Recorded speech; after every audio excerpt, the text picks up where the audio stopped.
2024 ఆంధ్రప్రదేశ్ ఎన్నికలకు సంబంధించి అటు వైఎస్ఆర్సీపీని చూశారు, ఇటు తెలుగుదేశం పార్టీని చూశారు. అసలు జనసేన ఏ రకంగా ఉండబోతున్నది? గతంలో 2019లో 2 సార్లు ఆయన ఓడిపోయాడు, ఆయన రాజకీయాలకు పనికిరాడు, సర్పంచ్కి పనికిరాడు. ఈ ఇబ్బందికర వ్యాఖ్యలతోటి ఆయన పొత్తు పెట్టుకుని ముందుకు సాగిన తర్వాత 100% స్ట్రైక్ రేటు, 21-21, 2-2 ఓకే సక్సెస్ఫుల్గా ఆయన రాజకీయ పరంగా బలంగా స్థిరపడే అవకాశాన్ని అయితే మనం చేజెక్కించుకున్నాడు. అయితే ఈ నేపథ్యంలోనే ఇప్పుడు చూస్తే ఏపీ పంచాయతీరాజ్కు వరల్డ్ రికార్డ్ అట. ఇది పెద్ద ఎత్తున నిన్నటి నుంచి విపరీతంగా ట్రోల్ అవుతుంది. ఏపీలో నిర్వహించిన గ్రామ సభలో వరల్డ్ రికార్డ్ చేకూరింది. ఆగస్టు 23న 13,326 పంచాయతీల్లో గ్రామ సభలు నిర్వహించిన డిప్యూటీ సీఎం పవన్ కళ్యాణ్ బాధ్యతలు చేపట్టిన తర్వాత 100 రోజుల్లోనే వరల్డ్ రికార్డ్ అంటూ జరుగుతున్న ట్రోల్స్. ఏ రకంగా చూడాల్సిన గతంలో ఈ పరిస్థితి లేదా? అంటే ఏకకాలంలో రాష్ట్రంలోని ప్రతి గ్రామంలో గ్రామ సభలు పెట్టడం రికార్డే కదా. ఇప్పుడు కూచిపూడి నృత్యాలు గతంలో చేస్తారు, అంతలో రోజు చేస్తారు, కానీ 1,00,000 మంది కలిసి ఏకకాలంలో ఒక 10,000 మంది కూచిపూడి నృత్యం చేశారు కదా, రికార్డే అవుతుంది కదా. ఓకే. సో జనగణ జాతీయ గీతాన్ని రోజు మనం ఆలపిస్తాం, కానీ ఒక 10 లక్షల మంది కలిసి ఒక చోట చేరి జాతీయ గీతం ఆలపించారనుకోండి, అది వరల్డ్ రికార్డ్ అవుతుంది కదా. సార్ ఏదైనా వరల్డ్ రికార్డ్ అంటే ఏంటి? ఎవరు గతంలో చేయని పని చేయడమే రికార్డు కదా. అందువల్ల తప్పనిసరిగా ఏకకాలంలో 13,000కు పైగా గ్రామాల్లో ఏకకాలంలో గ్రామ సభలు జరగడం ప్రపంచ రికార్డు, అనుమానమే లేదు. అందువల్ల ఆ రికార్డుని ఎలా కాదనగలం? సో పవన్ కళ్యాణ్ మీరు అన్నట్లు నేను Day 1 చెప్తున్నా, ఇవాళ కాదు గతంలో చెప్పాను, మీరు చూస్తుండని నేను చెప్పి నిజమైంది, ఇప్పుడు నిజమవుతుంది. ఏంటి నా నమ్మకం? నేను మొదటి నుంచి చెప్తున్నా, ఎన్నికల ఫలితాలు రాకముందు చెప్పాను. ఎవరు గెలుస్తారన్నది నాకు తెలియదు, కానీ మ్యాన్ ఆఫ్ ద మ్యాచ్ అయితే పవన్ కళ్యాణ్ అని. మ్యాన్ ఆఫ్ ద సిరీస్ ఎవరవుతారో నేను చెప్పలేను, కానీ మ్యాన్ ఆఫ్ ద మ్యాచ్ మాత్రం ఖచ్చితంగా పవన్ కళ్యాణ్ అని ఎన్నికలకు ముందు చెప్పాను. నేను టీవీలో ఫస్ట్ ఆ పదం వాడాను, తర్వాత అందరూ దాన్ని అందుకున్నారు, చాలామంది వాడుతున్నారు. ఎవరికి పేటెంట్ ఉండదు కదా ఈ పదం పైన. సో నాకేం పేటెంట్ అవసరం లేదు, చెప్తున్నాను ఎగ్జాంపుల్. మీరు కావాలంటే తీర్చునండి, మ్యాన్ ఆఫ్ ద మ్యాచ్ అని వాడాను. సో అందువల్ల Pawan Kalyan is the man of the match. మీరు ఎన్నికల తర్వాత కూడా పవన్ కళ్యాణ్ వ్యవహరిస్తున్న తీరు డెఫినెట్గా ఆయన పట్ల గతంలో చేసిన ప్రచారం భిన్నమైన ఆయన వ్యవహార సరళి, వ్యక్తిత్వ సరళి ప్రదర్శిస్తున్నాడు. అనవసరపు చిల్లర రాజకీయ వివాదాల్లోకి వెళ్ళడం లేదు. మీరు గమనించండి, రోజు వైసీపీ టీడీపీ నేతల మధ్య ఘర్షణ జరుగుతోంది. టీడీపీ వాళ్ళ మా పైన దాడులు చేశారు, రెడ్ బుక్ అమలైంది అని అంటున్నారు. పవన్ బుక్ అయితే అమలుగా అయిందని ఎవరు అంటలేరు. మీరు ఎక్కడా వైసీపీ వారు ఇంతవరకు నాకు తెలిసినంత వరకు ఎక్కడా మా పైన జనసేన కార్యకర్తలు దాడులు చేస్తున్నారు, పవన్ కళ్యాణ్ దాడులను ప్రోత్సహిస్తున్నాడు అని అన్నారా? జగన్మోహన్ రెడ్డి కూడా అనలే. సో ఎక్కడ లేదది, మీకు అదొక ప్రత్యేకత. అందువల్ల ఈ రాజకీయ వివాదాల్లోకి, రాజకీయ ప్రతీకారాల్లోకి, రాజకీయ కక్ష రాజకీయాల్లోకి పవన్ కళ్యాణ్ ఆ జోలి కూడా వెళ్ళడం లేదు. ఇది పవన్ కళ్యాణ్ ముందు అన్నాడు కూడా, ఇక మా పని రాజకీయ కక్షలు కాదని. అఫ్కోర్స్ సందర్భం వచ్చినప్పుడు విమర్శలు చేయొచ్చు, చేయకుండా ఎట్టుంటారు రాజకీయ నాయకులని. మళ్ళీ లేకపోతే అది ఇంకో మీనింగ్ కూడా వస్తుంది కదా. ఎందుకంటే చంద్రబాబు నాయుడు అంతా పోరాడుతుంటే జగన్కు వ్యతిరేకంగా పవన్ కళ్యాణ్ ఏం మాట్లాడతలేని కూడా అంటారు. కానీ పొలిటికల్ కాంట్రవర్సీస్లోకి వెళ్ళడం లేదు. రెండవది, అనవసరపు హంగులు, హంగామాలు, తనకే అన్నీ తెలిసినట్లుగా ఒక సినిమాల్లో ఉండే వ్యక్తులకు ఎలా ఉంటుంది అంటే తిరుగు లేకుండా ఉంటుంది. ఇప్పుడు పవన్ కళ్యాణ్ సెట్ మీదకి వస్తే ప్రొడ్యూసర్ అయినా డైరెక్టర్ అయినా చేతులు కట్టుకోవాల్సిందే కదా. పవన్ కళ్యాణ్ ఇదే పవన్ కళ్యాణ్. అలాంటి సినిమా వాళ్ళకి ఆ రకమైన జీవితం ఉంటుంది కనుక వాళ్ళు సహజంగానే కాస్త వాళ్ళ ధోరణి డిఫరెంట్గా ఉండే అవకాశం ఉంటుంది. కానీ నీకెక్కడా పవన్ కళ్యాణ్ ఆ ధోరణి ప్రదర్శించడం లేదు. తాను ఇన్ స్టడీ, తాను ఇప్పుడు నేర్చుకుంటున్నాను, తాను ఒక బుద్ధిమంతుడైన విద్యార్థిలాగా వ్యవహరిస్తున్నాడు. అది చాలా మంచిది. అది ఎందుకంటే ఆ లో ప్రొఫైల్ ఏమవుతుందంటే పవన్ కళ్యాణ్ ఇమేజ్ని పెంచుతుంది. మీరు అడావుడు ఎక్కువ చేశారనుకోండి, ఎక్కడవుతాడో దొరికిపోతాడు, తప్పులు చేస్తూ దొరికిపోతాడు. సో అందువల్ల లేదు, ఆయన అవగాహన రాహిత్యం ఉంది అని విమర్శలకు అవకాశం ఉంటుంది. ఎందుకంటే కొత్తగా ప్రభుత్వంలోకి వచ్చారు, సహజంగానే అన్ని విషయాలు తెలియాలని రూల్ లేదు కదా. సో కొత్తగా సినిమాల్లోకి వచ్చిన వెంటనే పవన్ కళ్యాణ్ కాదు కదా. అందువల్ల పవన్ కళ్యాణ్ కూడా రాజకీయాల్లో ఎంటర్ అవుతూనే సో పాలనా దురంధరుడు కావాలి అని ఎట్లా చెప్పగలమన్న న్యాయం కాదు కదా. సో అందువల్ల ఆయన నేను నేర్చుకుంటున్నాను పాలనలో పాఠాలు అంటూ తన లో ప్రొఫైల్గా మినిస్టర్, డిప్యూటీ సీఎంగా మినిస్టర్ కూడా ఉన్నాడు. మూడోది, ఎక్కడ తాను చంద్రబాబు నాయుడుకు ఒక సమాంతర పవర్ సెంటర్ను, తెలుగుదేశం పార్టీ పైన తాను ఒక చెక్కను అనే ధోరణి ఎక్కడా ప్రదర్శించడం లేదు. చంద్రబాబు నాయుడుకు తాను సప్లిమెంటరీ తప్ప, కాంప్లిమెంటరీ తప్ప, చంద్రబాబు నాయుడుకు తాను ప్రత్యామ్నాయము అనే రకమైన బిహేవియర్ ఎక్కడ మీరు పవన్ కళ్యాణ్లో కనబడతలేదు. మీరు చూడండి. అవును సార్. అంటే రాజకీయ అహంకారాన్నో అహంభావాన్నో నార్మల్గా అయితే ఈ మామూలు విజయం కాదు కదా ఇది. 21కి 21 సీట్లు గెలవడం ఒక అంశమే కాదు. ఇవాళ తెలుగుదేశం పార్టీకి 130 సీట్లు వచ్చాయి కనుక ఎవరైనా టీడీపీ వాళ్ళు అనుకోవచ్చు మరి మాకు జనసేన బీజేపీతో పొత్తు లేకపోయినా మాకు వచ్చని. కానీ రాజకీయాలు తెలిసిన ఎవరు దాన్ని అంగీకరించరు.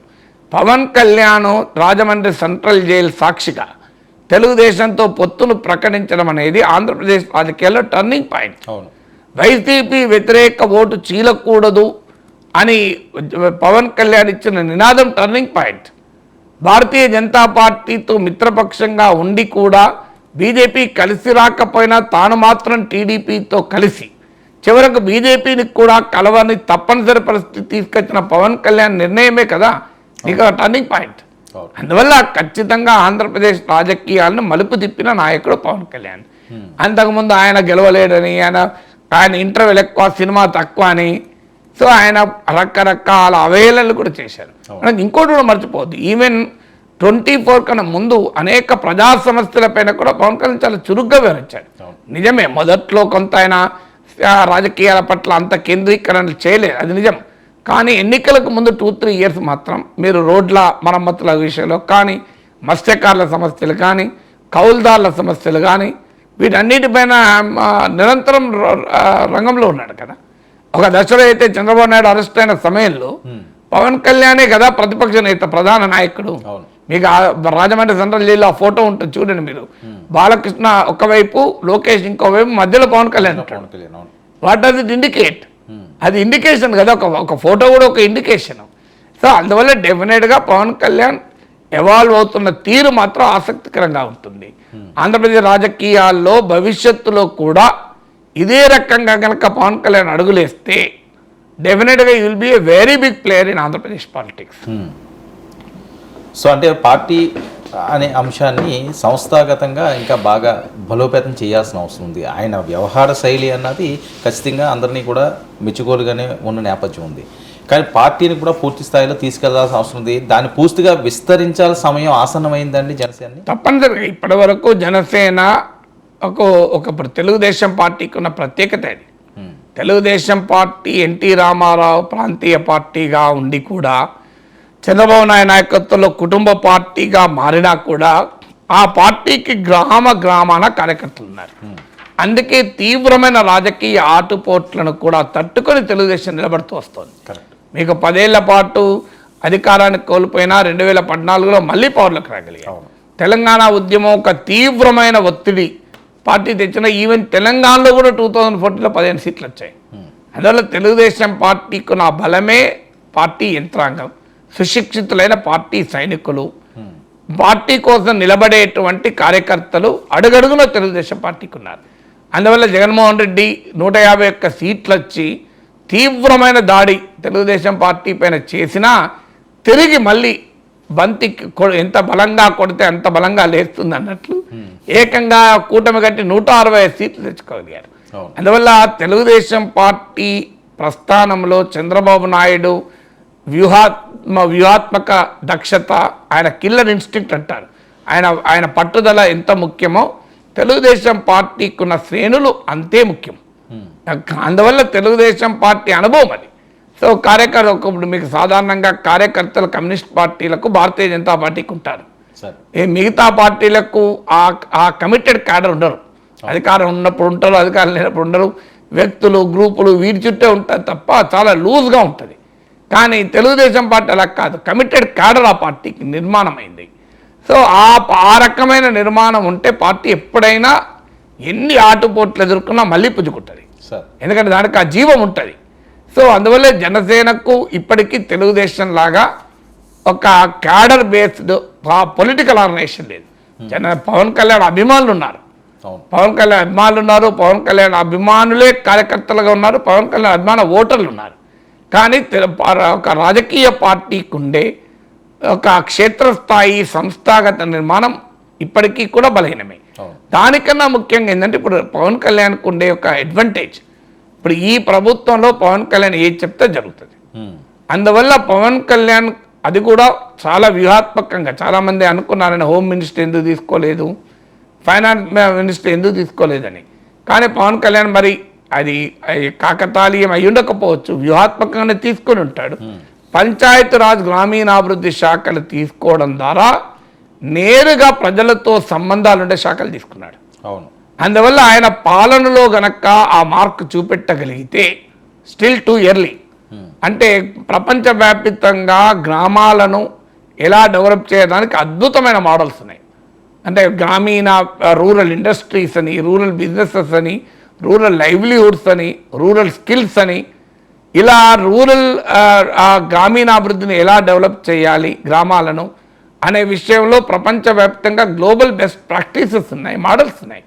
ఇప్పుడు అలా ఆంధ్రప్రదేశ్ గ్రామాలను గనక మార్చగలిగితే, ఒక బలమైనటువంటి ముద్ర వేయగలిగితే, పవన్ కళ్యాణ్ హయాంలో ప్రతి గ్రామంలో ఓ మంచి పాఠశాల, ఓ మంచి ఆసుపత్రి, ఒక పెద్ద గ్రామం అయితే 10 గ్రామాలు అయితే ఒక పశువుల ఆసుపత్రి, ఒక ప్రాథమిక ఆరోగ్య కేంద్రం, ఫంక్షనింగ్ హెల్త్ సెంటర్, ఒక మంచి చెరువు, ఒక ఎటు చూసినా పచ్చడి చెట్లు, ప్రతి గ్రామంలో ఒక శుద్ధి అయిన తాగునీరు, ప్రతి గ్రామంలో ప్రజలకు జీవనోపాధి, సమ్ లైవ్లీహుడ్, ప్రతి గ్రామంలో మినిమం రోడ్లు, ఇన్ఫ్రాస్ట్రక్చర్, ఇలా పెట్టుకొని ఒక 10 అంశాలు పెట్టుకొని గ్రామానికి కావాల్సిన ఈ 10 అంశాలు ఉంటాయి, ఎక్కడైనా ఉంటాయి, మీరు ఏ గ్రామంలోనే ఉంటాయి అని ఒక టార్గెట్ పెట్టుకొని కనుక చేయగలిగితే అద్భుతాలు జరుగుతాయి. అలాగే ఇవాళ గ్రామంలో ప్రజల ఆదాయం ఎంత, నెక్స్ట్ 5 ఇయర్స్లో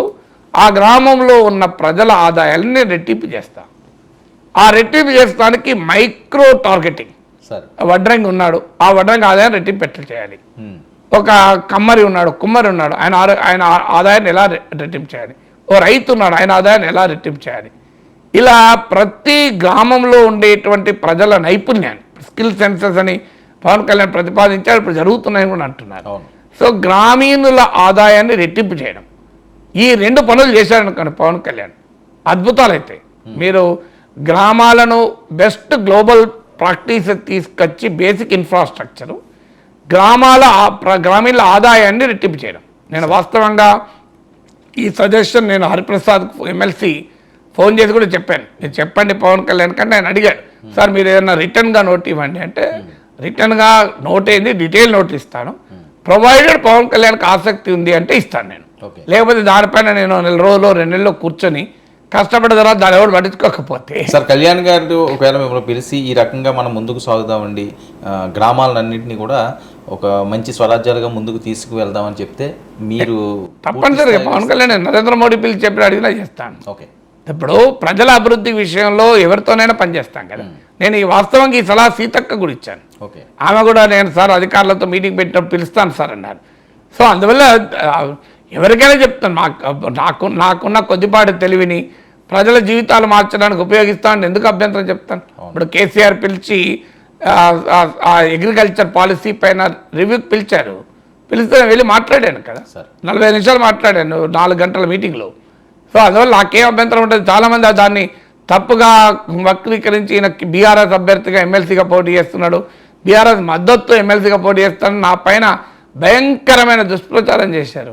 ఏం జరిగింది, నేను బీఆర్ఎస్ అభ్యర్థిగా పోటీ చేశానా, బీఆర్ఎస్ మద్దతు తీసుకున్నానా, బీఆర్ఎస్ అభ్యర్థి చేతిలో ఓడిపోయాను నేను. కాదు, కేసీఆర్ అగ్రికల్చర్ పాలసీ రివ్యూకు పిలిస్తే నా పైన భయంకరమైన దుష్ప్రచారం చేసి నన్ను ఓడించడానికి కారణమే, లేకపోతే నేను గెలిచేవాడిని. ఆ ఒక్క ప్రచారమే నన్ను దెబ్బతీసింది. ఎందుకంటే కేసీఆర్ పట్ల ఉన్న వ్యతిరేకతల్లో నా మీద పడ్డది, నాకు పడే ఓట్లు పడకుండా పోయినాయి. సో అందువల్ల అల్టిమేట్గా ఏమైంది, బీఆర్ఎస్ రంగంలో దిగింది, భారీగా ఖర్చు పెట్టింది, భారీగా సమస్త శక్తుల్ని ప్రయోగించింది, వాళ్ళే గెలిచారు. అందువల్ల ఎవరు ప్రభుత్వంలో ఉన్నా మాకు అర్థం కావాల్సింది Varma, sir government is for the people, sir party is for the ఆ మార్గత పార్టీలకే ఇస్తాను. చాలా మంది తెలియదు, నేను తెలుగుదేశం పార్టీ కార్యాలయంలో ఇప్పటికి 4 సార్లు వెళ్ళి లెక్చర్స్ ఇచ్చాను. చంద్రబాబు నాయుడు ఆహ్వానిస్తే వాళ్ళ 70 మంది ఎమ్మెల్యేల క్లాసులు చెప్పాను. దానికి చంద్రబాబు నాయుడు గారు అధ్యక్షత వహించారు. ఓకే, అధ్యక్షత వహించి ఆయన నా లెక్చర్ 1 అవర్ విని దాన్ని నోట్స్ రాసుకొని తర్వాత సమ్మరైజ్ కూడా ఆయన చేశాడు. ఓకే, అలాగే కాంగ్రెస్ పార్టీ పిలిచినప్పుడు మీకు 73, 74 రాజ్యాంగ సవరణ పైన ఇలా అనేక అంశాలపైన మాట్లాడాను. నాకు అలానే ఈవెన్ ఆర్ఎస్ఎస్ పిలిచినా వెళ్ళి మాట్లాడతాను, బీజేపీ పిలిచినా మాట్లాడతాను. ప్రభుత్వాలు ఎవరు పిలిచినా నాకు తెలిసింది చెప్తాను. వేదిక ఏదైనా నాగేశ్వర్ చెప్పేది ఒకటే ఉంటుంది. వేదిక ఏదైనా వేదిక కోసం నాగేశ్వర్ అభిప్రాయాన్ని మార్చుకోడు. కానీ ఏ వేదికను నేను అంటరాని వేదికగా భావించాను, ఏ నాయకుడిని అంటరాని నాయకుడిగా భావించాను. అందుకే అంటున్నాక పవన్ కళ్యాణ్ ఏమున్నది, పవన్ కళ్యాణ్ నాకు వ్యక్తిగతంగా కూడా పరిచయం ఉంది, గౌరవం ఉంది. నేనంటే ఆయన గౌరవం అనే ఉంది. అలాంటప్పుడు ఆయన దగ్గరికి వెళ్ళడానికి అభ్యంతరం ఏమున్నది? ఆయనే కాదు, మీరు ఏ రేవంత్ రెడ్డి అయినా, చంద్రబాబు నాయుడు అయినా, నరేంద్ర మోడీ అయినా, ఎవరు ప్రభుత్వంలో ఉన్నా ప్రభుత్వం ప్రజలది, ప్రజలందరిది. ప్రభుత్వానే కాదు, రాజకీయ పార్టీ కూడా ప్రజలది. వాళ్ళ అభిప్రాయాలు ఏమైనా ఉన్నాయి, ఐడియాస్ ఏమైనా ఉన్నాయి. పొలిటికల్ పార్టీకి ఓనర్ ఎవరు? ప్రజలు. అందువల్ల ప్రజాస్వామ్యం పైన గౌరవించిన ఏ వ్యక్తి అయినా పొలిటికల్ పార్టీని కూడా గౌరవించాలి. నన్ను భారతీయ జనతా పార్టీ కనుక పిలిచి మీరు లెక్చర్ ఇవ్వండి ఇవ్వనా? తప్పనిసరిగా పోయి ఇస్తా, అభ్యంతరం ఏమీ లేదు నాకు. ఎందుకు ఇవ్వను?